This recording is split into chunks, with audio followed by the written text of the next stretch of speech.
Di dalam sistem itu Bapeda sebagai badan perencana melaksanakan perencanaan kalau secara kabupaten ya. Kita tahu bersama bahwa Bapeda sebagai perencana di daerah. Tapi yang ditanyakan Ibu tadi adalah bagaimana mekanisme atau sistem perencanaan dana otsus khusus di Bapeda ya. Saya perlu sampaikan di sini bahwa untuk sesuai amanat undang-undang kami dari Bapeda memang ada alokasi dana otsus untuk tahun 2022 ada 2% dari jumlah dana otsus untuk kabupaten. Ya, dari 2% tersebut di dalam sistem kerja kami sesuai amanat undang-undang kami melakukan tahapan perencanaan di bidang otonomi khusus. Perencanaan untuk otonomi khusus saja, khusus untuk otonomi Iya. khusus ya. Kalau untuk dana otsus, kalau dana-dana lain misalnya DAU, DAK itu kan lain, alokasinya lain. Kemudian di situ dari Bapeda juga ada yang sesuai sampaikan tadi bahwa Permendak 86 ya. Di situ kami ada perencanaan, evaluasi dan pengendalian. Pengendalian ini kami akan melakukan evaluasi dan monitoring. Bagaimana sih dengan adanya dana otsus ini? Bukan berarti dibikin perencanaan begitu saja tanpa ada evaluasi dan monitoring. Kan itu amanat undang-undang. Jadi kami dari Bapeda sebagai salah satu tugas dan fungsi khususnya bidang ekonomi dan sosial budaya melakukan perencanaan dan di bidang pengendalian dilakukan evaluasi dan monitoring. Dengan harapan bahwa dengan adanya evaluasi dan monitoring tersebut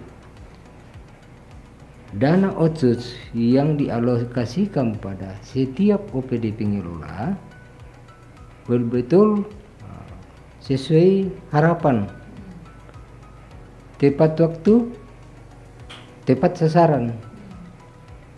Karena dana otsus dimaksud ini ada tahapan-tahapannya yang sudah diamanatkan dari pusat, baik mulai dari tahapan perencanaan dan tahapan pelaksanaannya. Kira-kira bagaimana dalam proses perencanaannya ini, kemudian proses pelaporannya, kemudian evaluasi, sehingga dana yang dikucurkan atau dialokasikan kepada OPD untuk kepentingan masyarakat, khususnya orang asli Papua di Kabupaten Bapeda, betul-betul tepat sasaran, dapat dinikmati oleh masyarakat sebagai hak penerima dana otsus tersebut. Dengan harapan supaya masyarakat kita yang masih terkebelakang, tingkat kesejahteraannya masih rendah, diupayakan dengan adanya dana otonomi khusus ini betul-betul dikelola oleh OPD tersebut dan memberikan pelayanan kepada masyarakat khususnya orang asli Papua. Itu yang mungkin saya gambaran awal yang saya bisa sampaikan. Ya, berarti kalau untuk di tahun 2022 di tahap perencanaan dan sampai di evaluasi sudah dilakukan semua yang untuk dana otsus ini ya Pak ya?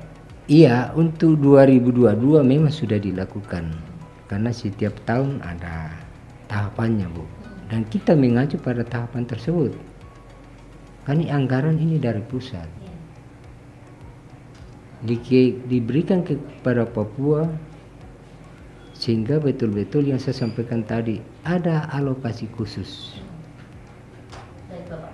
Kalau untuk dari BP4D sendiri ini apakah semua bidang mendapatkan dana otsus atau hanya beberapa bidang saja Bapak? Untuk di Bapeda Kabupaten Bupendikul ya memang ada satu bidang di khusus perencanaan dan satu bidang di khusus untuk eh, pengendalian dan evaluasi. Jadi ada 2 bidang di situ, bidang ekososbud dan bidang pengendalian. Bidang pengendalian. Ya. Berarti untuk ekososbud dan pengendalian ya Bapak ya. Mungkin saya mau langsung ke Bapak Ruben. Kalau untuk bidang ekonomi, mungkin kan karena kita akan berbicara tentang program kerjanya dan apa saja yang sudah dilakukan, artinya lebih ke teknisnya seperti itu. Kalau dari bidang ekonomi sosial budaya ini sudah apa saja yang sudah dikerjakan Bapak untuk penggunaan dana otsus ini? Ya baik, terima kasih. Tadi pertanyaan terkait dengan bidang apa saja yang ada di Bapeda dalam rangka pengelolaan dana otsus. Memang kita di sana ada 2 bidang yang menangani dana otsus. Pertama bidang ekososbud, dia kaitannya dengan administrasi perencanaan. Yang kemudian yang kedua tentang monitoring dan evaluasi yang ini oleh bidang pengendalian. Jadi ada 2 bidang yang menangani otsus. Kaitan dengan perencanaan memang secara mekanisme itu dilakukan melalui musrembang. Itu sudah sesuai ketentuan PMK 76. PMK 76 tahun 2022. Mekanisme perencanaan itu dilakukan mulai dari tingkat bawah. Tingkat bawah, kemudian nanti untuk musrembang sendiri itu dia dilakukan di tingkat provinsi. Tingkat provinsi. Jadi hasil kesepakatan itu yang kemudian didorong dan diusulkan dalam bentuk program kegiatan. Dan perlu kita ketahui bahwa dana otsus untuk tahun 2022 memang sudah dilaksanakan. Sesuai amanat undang-undang bahwa di dana yang bersifat umum itu yang istilahnya blok rent itu 1% digunakan untuk pembangunan, terus pemeliharaan dan seterusnya. Terus kemudian yang bersifat khusus itu dia 1,25%. 1,25% itu digunakan untuk ada mandatory spending di situ karena dia bersifat khusus, maka untuk pendidikan dialokasikan 30%. Sementara pendidikan kesehatan dia 20%. Terus sisanya untuk pemberdayaan ekonomi masyarakat. Terus kemudian dana tambahan infrastruktur. Sehingga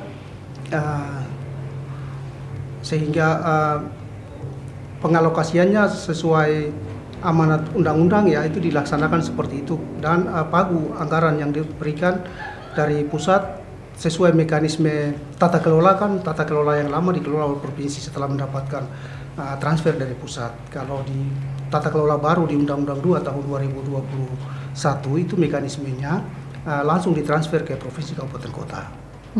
Sehingga untuk Kabupaten Bovendigul di tahun 2022 itu merupakan tahun pertama pelaksanaan dana otonomi khusus periode kedua di Undang-Undang 2 itu sendiri. Sehingga sudah terlaksana. Sudah terlaksana ya. Bapak. Nah, kalau untuk tadi Bapak jelaskan berarti memang untuk dana otonomi khusus ini paling besar jatuh ke pendidikan ya Bapak ya? Ya, karena dia dapat mandatory spending sehingga dialokasikan wajib 30% untuk pendidikan dan 20% untuk kesehatan.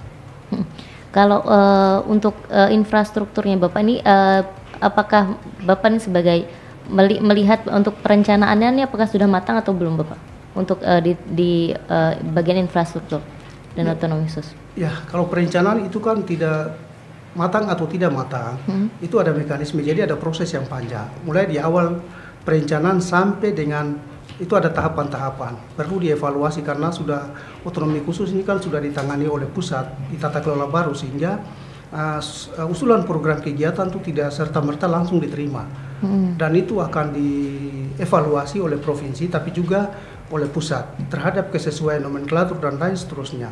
Kalau itu sesuai maka itu disetujui untuk dianggarkan, jika tidak maka ada perubahan. Maka ada perubahannya Bapak ya. Kalau untuk ini Bapak kan ini memang BPM4 sebagai leading sector gitu ya untuk pembangunan daerah. Nah pastinya juga dana otsus ini digelontorkan dari pemerintah pusat kemudian sampai di pemerintah daerah. Sebenarnya untuk tahun 2022 sendiri Bapak berapa sih total dana otsus yang diterima di daerah ini Pak untuk daerah? Ya, secara mekanisme pembagian hasil penerimaan untuk provinsi dan kabupaten kota itu sesuai Undang-Undang Otsus nomor 2 di pasal 34 itu ada aturan yang menyatakan terkait dengan penerimaan. Jadi ada beberapa poin, di situ ada satu poin yang menyatakan bahwa penerimaan untuk provinsi dan kabupaten kota terhadap dana otsus, pengelolaan dana otsus. Sehingga berdasarkan itu, maka di pasal 34 yang sama poin berikut lagi menyatakan begini. Pembagian hasil penerimaan itu diberikan berdasarkan beberapa variabel. Ada sekitar 11 variabel. Pertama, jumlah orang asli Papua. Yang kedua, jumlah penduduk. Yang ketiga, luas wilayah darat dan laut dan perairan. Berikutnya, jumlah distrik dan kampung atau kelurahan. Terus kemudian indeks kemahalan konstruksi, indeks pembangunan manusia, indeks kesulitan geografis, terus indeks desa membangun, kemudian indeks fiskal, kapasitas fiskal daerah. Nah, inilah yang kemudian menjadi indikator sehingga pembagian hasil ke semua provinsi kabupaten kota disesuaikan. Kaitan dengan DTI, dana tambahan infrastruktur, itu memang tidak ditentukan, tetapi dia diputuskan oleh pemerintah dan DPR RI berdasarkan usulan yang disampaikan oleh daerah melalui provinsi dan provinsi menyampaikan usulan. Itulah kemudian pemerintah pusat menyepakati itu dan mengalokasikan untuk DTI infrastruktur khususnya. Mungkin itu. Berarti kalau untuk jumlah nilainya itu berapa Bapak yang diterima? Jumlah nilai yang diterima tahun 2022 jumlahnya 137 miliar 718 juta 194 ribu. 194 ribu. Ya. Untuk berapa OPD Bapak yang menerima? Itu dibagi ke 16 OPD. 16 OPD. Ya, 16 OPD itu juga berbasis dasar itu tadi. Jadi untuk blok rent atau yang dana bersifat umum itu 1%. 1% dengan jumlah 59 miliar 953 juta 772 ribu itu dialokasikan di 1%. Yeah. Terus kemudian untuk mandatory spending yang bersifat khusus ya block rate, specific grant itu dia nilainya 69 miliar 25 juta 724 ribu. Terus kemudian dana tambahan infrastruktur, sebagaimana saya katakan tadi itu kan tidak ditentukan sehingga dia fleksibel, bisa lebih bisa kurang, dia fleksibel sehingga di tahun 2022 itu jumlah yang diterima 8 miliar 738 juta 698 ribu. Itu untuk infrastruktur ya Bapak ya, 8 miliar. Oke. Berarti kalau untuk ini hanya 16 OPD. Pertanyaannya kenapa kok hanya 16 Bapak? Apakah memang karena pertimbangan tadi yang terkait infrastruktur, kemudian yang 11 variabel tadi kah? Atau seperti apa? Sebenarnya tidak. Memang di dalam aturan tidak membatasi berapa jumlah OPD. Tapi itu kembali kepada daerah untuk menentukan OPD-OPD mana saja yang layak mendapatkan itu. Iya, artinya kalau ini memang dari daerah yang menentukan OPD mana saja yang menerima. Pertanyaannya kenapa kok hanya 16 OPD ini Bapak? Kalau itu memang saya kurang tahu karena saya juga orang baru, sehingga itu memang sudah ada didorong dari tahun sebelumnya di tata kelola lama dengan 16 OPD maka ya kita ikut. Seperti itu. Iya, mungkin dari Bapak Darius bisa menjelaskan kenapa hanya 16 OPD ini saja Bapak? Mungkin saya bisa tambah dari Bapak tadi.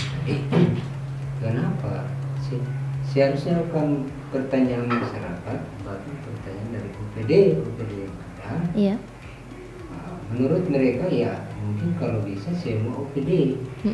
Kembali lagi kita katakan bahwa dengan jumlah anggaran hanya sekian.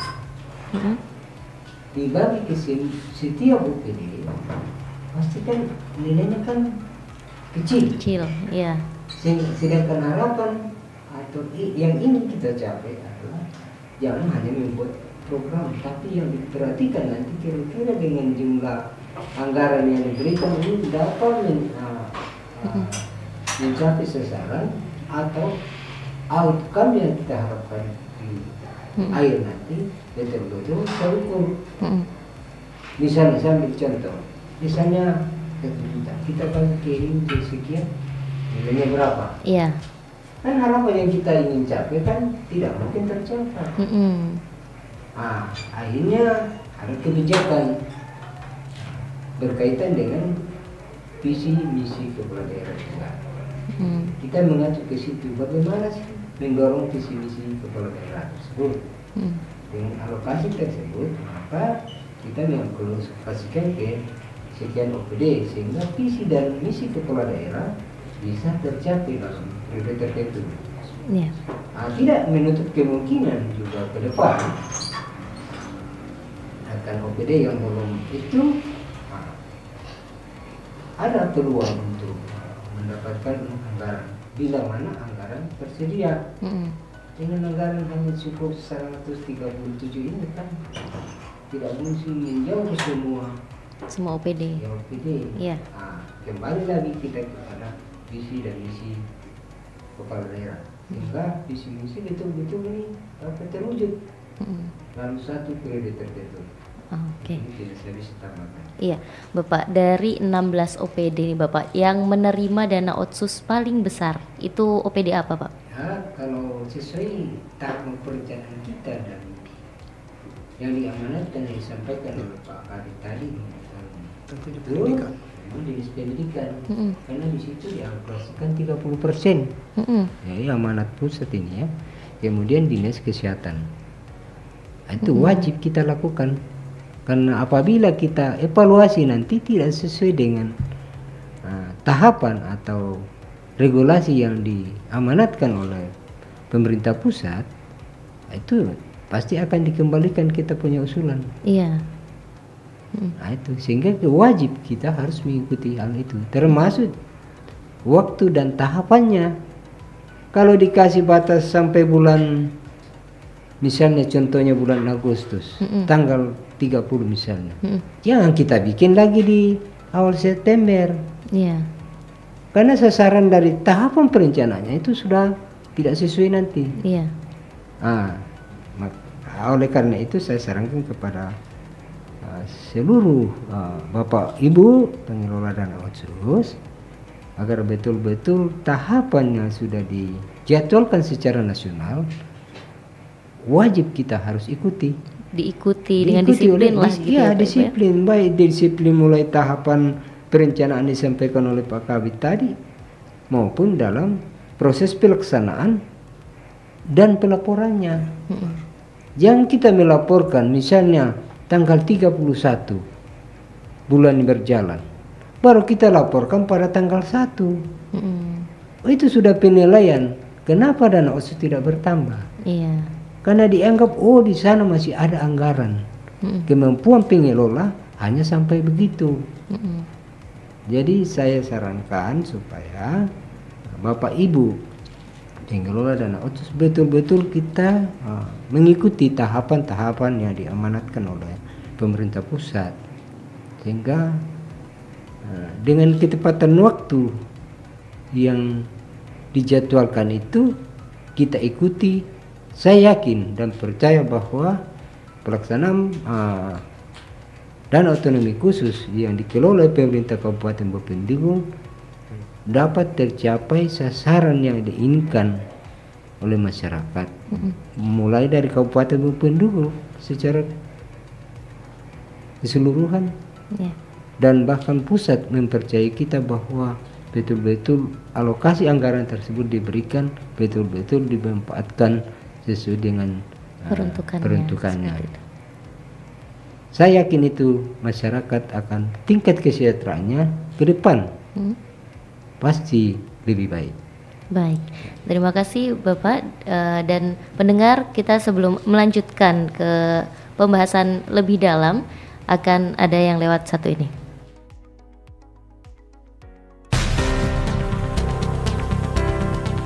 Informasi adalah keterangan, pernyataan, gagasan, dan tanda-tanda yang mengandung nilai, makna, dan pesan, baik data, fakta maupun penjelasannya yang dapat dilihat, didengar, dan dibaca yang disajikan dalam berbagai kemasan dan format sesuai dengan perkembangan teknologi informasi dan komunikasi secara elektronik ataupun non-elektronik. Informasi publik adalah informasi yang dihasilkan, disimpan, dikelola, dikirim dan atau diterima oleh suatu badan publik yang berkaitan dengan penyelenggara dan penyelenggaraan negara dan atau penyelenggara dan penyelenggaraan badan publik lainnya yang sesuai dengan undang-undang serta informasi lain yang berkaitan dengan kepentingan publik.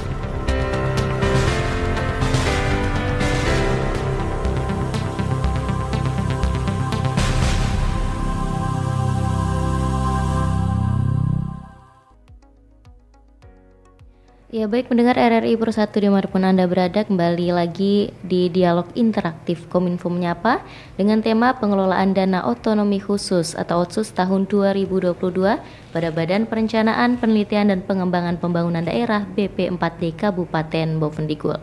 Dan masih bersama saya dua narasumber kita, Bapak Dr. Darius Minggu dan juga Bapak Ruben Kuanimba. Saya mau ke Bapak Darius Minggu dulu.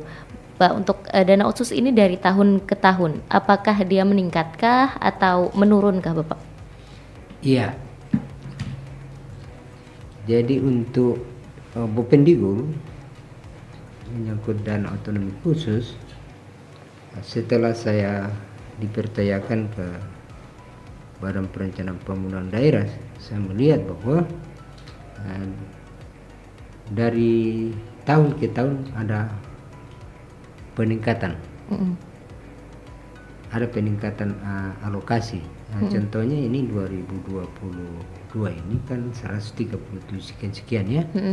Kemudian di 2023 sudah ada peningkatan, 138 sekian ya Pak kali. Dan saya lihat juga dengan dokumen yang ada di Bapeda dari tahun ke tahun ada penambahan anggaran. Itu yang saya lihat. Artinya pencapaian yang cukup baik untuk daerah ya Bapak dengan peningkatan dana otsus ini kah? Iya, kalau saya lihat itu kan tidak mungkin ditambah kalau tidak ada peningkatan. Karena jukninya sudah jelas. Dulu-dulu itu kan kalau tidak ada peningkatan mulai dari tahapan perencanaan sampai dengan penganggaran sampai dengan pelaporannya kan di blok dari pusat itu. Misalnya realisasinya sekian persen untuk tahun yang lalu, berarti mengacu pada itu. Tidak mungkin dia tambah kalau itu, tapi dengan adanya PP 18 ya Pak Kabit, ada regulasi baru PMK 18 ada regulasi baru tentang pengelolaan dana otsus.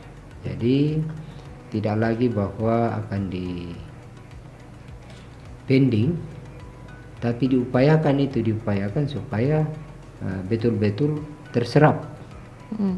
Nah, makanya betul-betul kita pemerintah Bovendigul, terutama OPD, bahkan juga Bapeda sebagai tugas evaluasi perencanaan, evaluasi dan monitoring ya betul-betul kami melaksanakan sesuai dengan yang diperintahkan oleh undang-undang, supaya betul-betul ini kan sasarannya kepada masyarakat UAP. Bagaimana sih supaya yang saya bilang tadi, bagaimana supaya betul-betul anggaran itu bisa terserap, bukan hanya terserap, tapi harapannya itu kira-kira bagaimana dengan pemanfaatan yang atau mereka yang menerima manfaat. Dengan penilaian kita dan pelaporan kita selama ini, selama saya masuk, jadi kita dianggap baguslah dibandingkan dengan kabupaten-kabupaten yang lain di Papua ya Pak Kabit, dan mungkin di selatan kita juga sebagai sampel untuk pelaporan. Sampel juga pelaporannya Bapak. Dari khususnya dan otsus, sehingga pemerintah pusat akan melihat berbagai secara keseluruhan Bapendikbud ini ya mampu untuk melaksanakan hal tersebut. Iya, Bapak. Bapak Ruben Kuanimba, tadi seperti yang sudah dijelaskan oleh Bapak Darius, berarti apakah penyerapan dana otsus ini sudah maksimal, Bapak? Ya, baik, terima kasih. Saya mungkin sambung dengan apa yang disampaikan oleh Pak Kepala tadi. Kaitan dengan dia bertambah atau tidak bertambah, itu kan di tata kelola lama sebagaimana yang disampaikan oleh Pak Kepala sangat benar. Dan di tata kelola baru itu ada indikator-indikator penilaian yang akan dipakai sebagai ukuran untuk menilai kinerja. Ini kan dana otsus di tahap 2 ini kan berbasis kinerja, sehingga kalau kinerja kita baik maka akan ada penambahan. Kalau kinerja kita buruk itu akan terjadi pengurangan atau dia tetap. Kaitan dengan itu kan persyaratan-persyaratan yang harus kita penuhi adalah misalnya APBD harus cepat ditetapkan, penetapan APBD cepat, atau evaluasi cepat. Pokoknya tepat waktu dan tepat waktu. Kalau ditentukan bulan ini ya harus pada tanggal itu laporan harus disampaikan, atau musrembang harus dilakukan. Ada beberapa poin-poin penting yang menjadi indikator penilaian. Jadi dia bertambah atau tidak bertambah itu kembali ke basis kinerja kita. Kalau kinerja baik itu kan punishment, reward and punishment. Jadi pemerintah pusat sudah memberikan ruang itu. Jadi kalau kita kerja baik, kinerja baik, maka akan ada penambahan. Artinya bisa saya simpulkan kalau ada kenaikan dana otsus yang diterima, artinya penyerapannya sudah maksimal seperti itu, Bapak? Ya, terkait dengan penyerapan tentunya itu pusat menilai. Kalau mekanisme di tata kelola yang lama memang pusat itu kan dikelola oleh provinsi. Kalau di tata kelola baru itu langsung pusat menilai. Ini kan sistem dia terintegrasi sehingga proses mulai dari proses perencanaan sampai dengan pelaporan itu diawasi oleh pusat dan kementerian lembaga yang lain. Iya. Bapak, dari semua OPD yang sudah menerima dana otsus, mungkin pasti dari BP4D sendiri ada penilaian, kemudian kan ada evaluasi begitu. Dari Bapak berdua mungkin dilihat adakah OPD yang kurang optimal dalam penggunaan dana otsusnya ini, Bapak? Ya, kaitan dengan optimal memang kaitan dengan ketepatan waktu. Memang di tahun 2002 dan pengalaman kemarin memang keterlambatan waktu, di mana kita sudah menyampaikan bahwa harus menyampaikan laporan tepat waktu, itu memang agak terlambat. Ada beberapa OPD yang terlambat menyampaikan laporan untuk kita buat laporan secara umum, laporan tahunan untuk menyampaikan ke pusat. Karena secara mekanisme transfer itu tidak akan ditransfer oleh pusat sebelum Menteri Ceki TJPK menerima surat dengan lampiran pertama, laporan realisasi output 1 tahun, dan menyampaikan hasil validasi integrasi terhadap rencana anggaran RAP ya, rencana anggaran program dan dengan APBD. Jika tidak terjadi ketidaksesuaian, jika ada terjadi ketidaksesuaian, maka itu perlu diperbaiki. Laporan harus disampaikan, maka transfer berikutnya akan masuk. Kalau tidak menyampaikan laporan, maka pusat tidak akan menyampaikan transfer dana berikutnya. Sehingga ketepatan waktu dalam menyampaikan laporan itu penting. Mungkin itu. Oke. Dari 16 OPD mungkin bisa disebutkan Bapak yang kurang mengoptimalkan penggunaan dana otsus nih kira-kira berapa persennya begitu? Atau mungkin dari 16 ini adakah ya mungkin 5-kah atau 4-kah yang mungkin kurang optimal seperti itu? Untuk penilaian 2022 hanya 1-2 OPD yang mungkin kurang optimal, tapi sebagian besar cukup baik dalam penyerapan anggaran. Iya, artinya bisa ditingkatkan lagi ya untuk di tahun 2023 ya Bapak ya. Bapak, saya mau ke Bapak Darius Minggu. Pada bulan Februari kemarin kan sempat ini Bapak membuka di arahan dan terkait peningkatan kinerja alokasi anggaran otonomi khusus tahun 2022. Bapak sempat menyebutkan bahwa perlu adanya evaluasi terutama dari sisi regulasi tentang pengelolaan dana otsus ini. Nah, sebenarnya untuk regulasi yang harus dievaluasi ini seperti apa, Bapak? Begini mungkin, terima kasih. Mungkin pada saat itu yang saya maksud ini bukan mengevaluasi regulasi yang sudah ditentukan pusat, tapi mengevaluasi kinerja daripada pengelola dana otsus khususnya di Kabupaten Bovendigul. Dengan adanya regulasi yang sudah diamanatkan dari pusat itu, tetap kita mengikuti. Itu yang saya sampaikan pada saat itu, pada saat saya membuka kegiatan. Supaya tahapan-tahapan dari tahapan perencanaan itu tepat waktu dan tepat sasaran. Kenapa saya sampaikan? Karena konsekuensinya yang disampaikan oleh Pak Kabit tadi bahwa ada penundaan transfer. Kalau penundaan transfer, ya bagaimana kegiatan mau berjalan? Nah, itu sehingga saya menyampaikan kepada seluruh pimpinan OPD supaya betul-betul kita mengawal mulai dari tahapan perencanaan, penganggaran sampai dengan pelaporan, supaya jangan nanti terhambat dari pusat. Kenapa lambat transferannya? Karena itu tadi. Jadi itu yang saya sampaikan pada saat itu. Kalau regulasi kita tidak bisa lagi. Ini kan sudah dirumuskan secara nasional. Artinya penerjemahan dari OPD ini dan kemudian kedisiplinan kinerja dan penyerapan anggaran dan otsus ini, Bapak? Iya, maksudnya kan kalau tidak disiplin, memang disampaikan tadi yang disampaikan oleh Pak Kabit tadi. OPD kira-kira ada yang memang ada mulai dari sistem penyusunan RAP-nya. Kadang-kadang kita agak-agak terlambat, tapi kita tetap berupaya. Bagaimanapun caranya supaya kita tetap tepat waktu. Karena itu yang kita dari Bapak Bapeda, saya tegaskan kepada semua kepala-kepala bidang supaya betul-betul kita kawal ini. Jangan sampai ada penundaan transfer. Supaya kita melakukan koordinasi kepada OPD. Karena Bapeda sebagai badan koordinasi. Iya toh.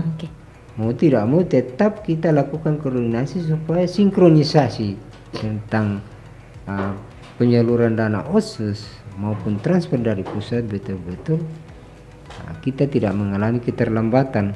Kalau terlambat otomatis pelaksanaan apalagi infrastruktur. Terlambat ini pekerjaan juga bisa terlambat nanti di lapangan. Itu yang saya bukan ini, tapi saya menyampaikan supaya kita kembali betul-betul kita kawal sehingga pelaksanaan dana otsus yang diberikan dari pusat ini betul-betul kita laksanakan di daerah mulai dari tahapannya yang saya sampaikan tadi sampai dengan evaluasi dan pelaporan harus tepat waktu dan tepat sasaran.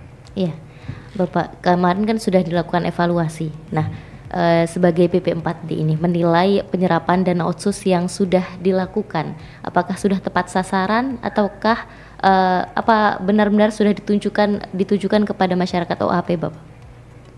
Ya, kalau menurut saya sudah sesuai. Karena kenyataannya kan ada penambahan di 2023. Kalau tidak sesuai, tidak akan di penambahan alokasi. Itu sudah jelas di dalam regulasi tersebut. Namun pun ada mungkin di lapangan agak terlambat sedikit, tapi tetap diupayakan oleh OPD tersebut. Karena ini tetap dikawal juga ya, Bapak? Iya. Itulah fungsi Bapeda. Di situ ada monitoring, evaluasi. Itu mengendalikan bagaimana supaya program kegiatan yang betul dijalankan oleh Bapak Ibu yang ada di Kabupaten Bovendigul supaya betul-betul tepat waktu dan tepat sasaran. Lalu begini Bapak, kalau misalnya ini kan dana otsus ini kan memang ditujukan untuk masyarakat OAP gitu Bapak. Nah, bagaimana tanggapan Bapak ketika memang ada masyarakat yang menilai bahwa dana otsus ini kurang dirasakan oleh masyarakat sendiri? Mungkin dari tanggapan Bapak sendiri seperti apa? Itu kan mungkin begini, karena kalau sebenarnya itu dana otsus ya memang dialokasikan ke Provinsi Papua. Kita sekarang Papua Selatan ya. Iya. Ya, kalau dibilang kurang ini kan sebenarnya memang peruntukannya untuk OAP. Dan kita selaku salah satu bidang untuk evaluasi dan monitoring ya memang sasarannya ke OAP. Kalau dibilang tidak tepat sasaran ya maksudnya tepat sasaran dari mana? Seperti apa gitu? Karena ini semua OAP yang harus diberikan. Iya. Bukan untuk di luar OAP. Undang-undangnya sudah jelas. Sudah jelas. Nah itu. Baik. Nah Bapak, ini berarti kita bisa bicara untuk dana otsus ini. Itu untuk OAP Bapak ya. Nah kalau pertanyaan yang memang sering kami dengar begitu, apalagi untuk anak-anak yang kemudian mereka mungkin memang dari masyarakatnya pendatang, tetapi mereka lahir dan besar di Papua. Apakah itu bisa bisa merasakan dana otsus kah atau tidak Bapak? Kalau itu tergantung dari kebijakan kepala daerah. Dan memang ada perbub ya, terutama afirmasi ya Pak Kabit yang ada kebijakan, tapi itu tidak sama dengan kalau saya lihat baca yang perbubnya. Misalnya di bidang pendidikan ya Pak Kabit. Ada memang ada, tapi memang itu yang di perbubnya itu misalnya bantuan studi, karena dia memang lahir di Papua dan besar di Papua, orang tuanya mengabdi di Papua, itu ada kebijakan untuk itu, tapi tidak sama dengan nilainya berbeda dengan OAP. Ada memang saya lihat di situ di pembangunan Esra. Tapi apakah memang alokasinya dari dana otsus kah atau berbeda Bapak? Ada juga sumber dana otsus dan ada sumber dana alokasi umum. Oh, DAU ya. Oke. Berarti mungkin saya mau ke Bapak Ruben. Di sini berarti kan memang untuk anak yang anggaplah kita bisa bicara lahir dan besar di Papua, walaupun memang orang tuanya adalah masyarakat pendatang seperti itu ya.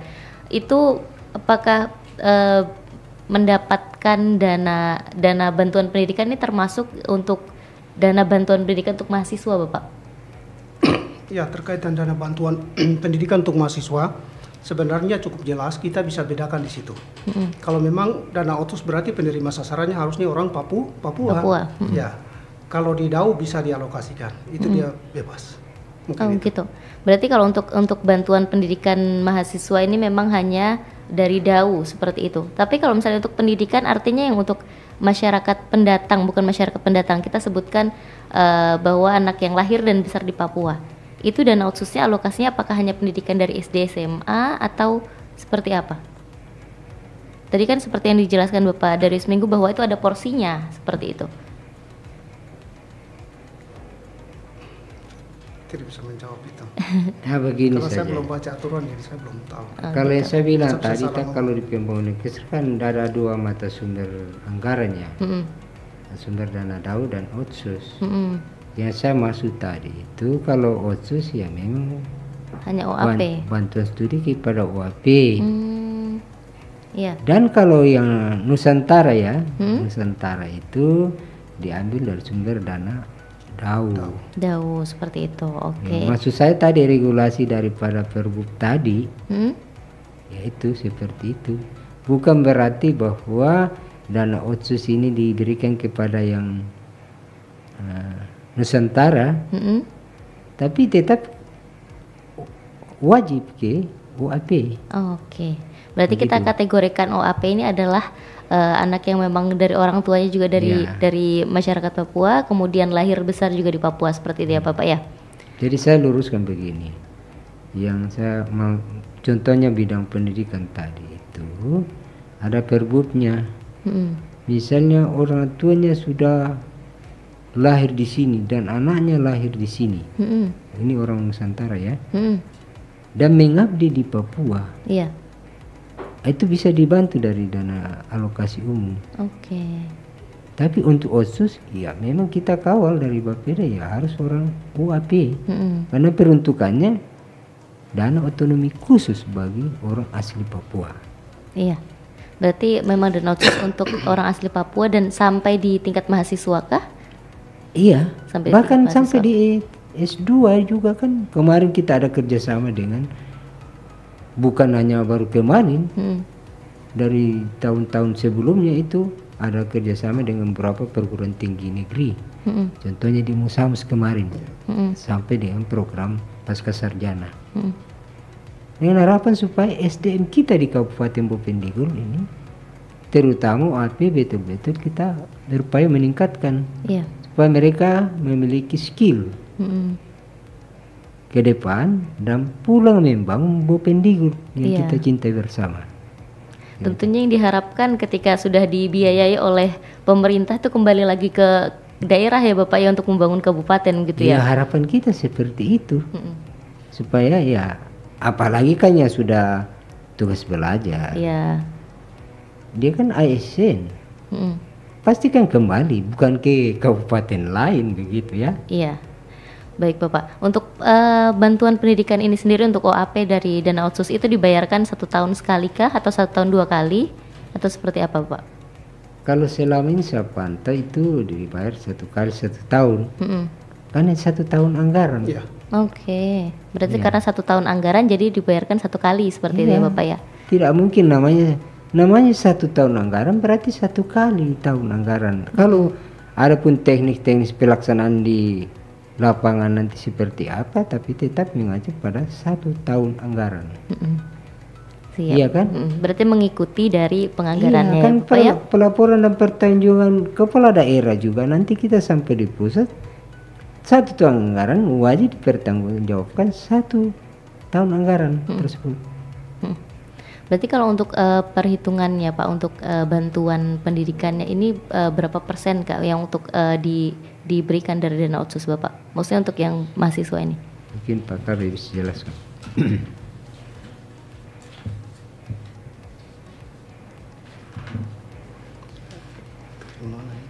Iya. Karena memang beberapa mahasiswa tuh mengungkapkan bahwa oh tidak cukup nih, oh kurang nih seperti itu. Mungkin Bapak sebagai Bapeda bisa menjelaskan seperti apa begitu pembagiannya seperti ini loh gitu. Jadi supaya Mungkin mahasiswa tuh mengerti. begini, Bu, ya. Sudah disampaikan tadi dengan Pak Kabit bahwa untuk kembali lagi ke otsus ya, Mm-mm. bahwa otsus itu untuk bidang pendidikan ya Mm-mm. 30%. 30% untuk semuanya SD, Iya, SMP, SMA. iya keseluruhan itu alokasi dana otsus pada bidang pendidikan itu kan memang sudah diperintahkan oleh pusat bahwa wajib itu 30%. Mm-mm. Itu otsus ya. Iya, Beda kalau dana sumber dana dana lain. lain. Oke. Berarti memang dilihat dari dinasnya sudah memaksimalkan 30%-nya seperti Ya. itu ya Bapak ya. Tapi kembali lagi saya perlu tegaskan di sini bahwa tergantung dari kepala daerah juga, Mm-mm. toh? Iya. Kembali kepada namanya bantuan sosial. Mm. Bantuan itu kan tidak relatif itu. Iya. Tidak Tidak ada angkanya, aturan tidak bahwa ada dari angka sana pasti. satu mahasiswa wajib mendapat sekian. Iya, tidak ada angka pastinya seperti itu ya Bapak ya. Tidak ada. Mm-mm. Ya makanya kita berusaha semakin besar APBD kita, ya kalau bisa ya semakin besar juga bantuan sosial dimaksud. Iya.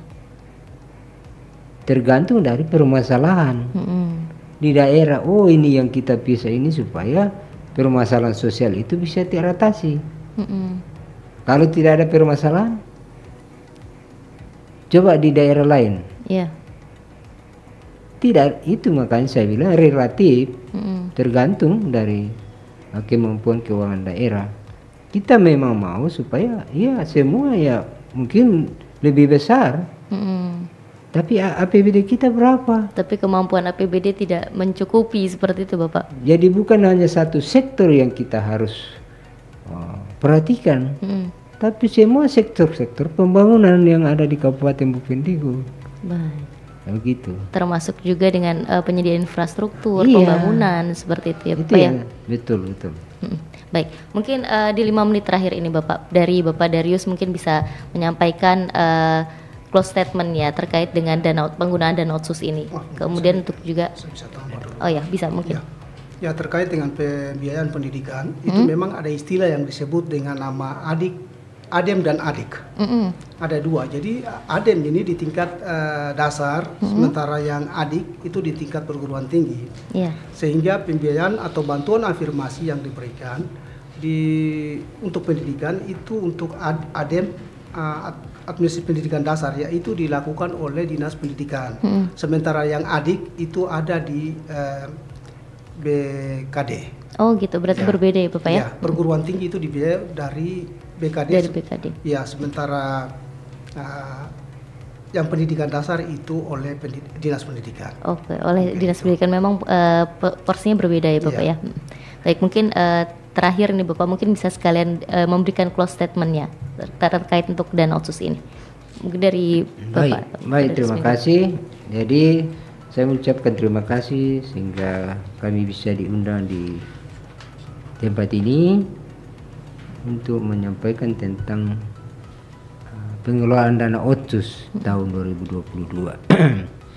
Mungkin terakhir saya sampaikan bahwa selain pemerintah ya, dalam hal ini OPD yang ditunjuk oleh kepala daerah dan terutama Badan Perencanaan Pembangunan Daerah ini Bapeda, pasti harapan kami bahwa dengan adanya dana otsus ini adalah sangat membantu untuk dalam proses tahapan perencanaan pembangunan di daerah. Dan dari pemerintah juga tetap kita kawal itu, tapi saya harapkan kepada seluruh warga masyarakat Kabupaten Bovendigul, marilah kita sama-sama untuk saling mendukung. Dengan adanya program ini yang ke distrik dan kampung, betul-betul kita kawal. Jangan kita menghambat. Yeah. Karena tahapan kalau kita hambat, berarti anggaran ke depan bisa tertunda. Dan kita sama-sama mengawasi supaya betul-betul pelaksanaan di lapangan itu betul-betul tepat waktu, tepat sasaran. Yeah. Kan tujuannya kembali kepada masyarakat.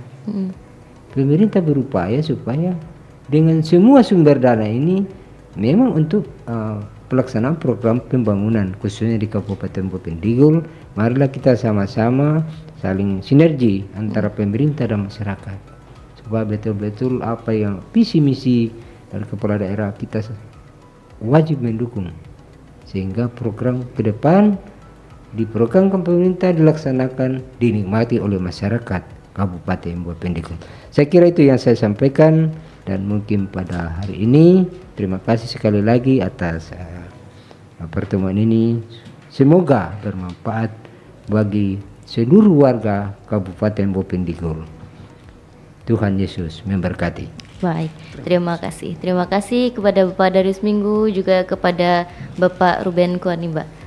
Ya, pendengar RRI Bovendigul dimanapun Anda berada, demikian tadi dialog interaktif Kominfo Menyapa dengan tema pengelolaan dana otonomi khusus tahun 2022 pada Badan Perencanaan, Penelitian dan Pengembangan Pembangunan Daerah BP4D Kabupaten Bovendigul. Dan kembali kepada rekan Yuli.